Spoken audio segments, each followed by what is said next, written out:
Onko sullakin ruotsin kokeet pain in the ass? Läpipääsyyn opettele ainakin nää jutut. Opettele persoonapronominit, eli esimerkiksi du, ni, han, hon, hennes, hans, jne. Mulla menee nähdä sika usein sekaisin, mutta pitää vaan kerrata.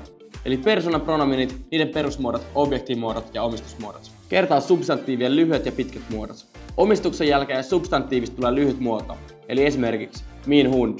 Tässäkin mä menen aina sekaisin. Ai niin, ja sit lyhyt muoto tulee aina luku- ja paljoissanojen jälkeen. Esimerkiksi tre bilar.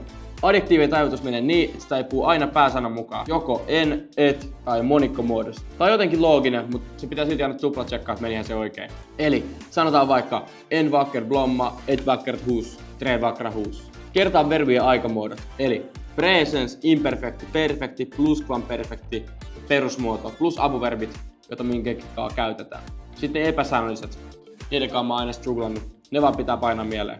Preppaajassa on tähän tosi hyviä tehtäviä. Pää- ja sivulauseiden sanajärjestys. Päälauseessa predikaatti tulee aina tokana subjektin jälkeen. Eli esimerkiksi ja läser book. Sivulauseessa on klassinen konsukiepre, eli konjunktio, subjekti, kieltosana ja predikaatti. Vikana ja semmoisena yleisenä vinkkinä. Kirjoita mahdollisimman selkeitä ja ymmärrettäviä lauseita. Älä koeta saada asioita kiinnostamaan mahdollisimman hienolta, vaan kirjoita silleen, että se on ymmärrettävää. Ja että siinä on peruskielioppia kunnossa. Arvioi sun ruotsin taidot 1-10 ja siirry sit tsekkaa preppaaja.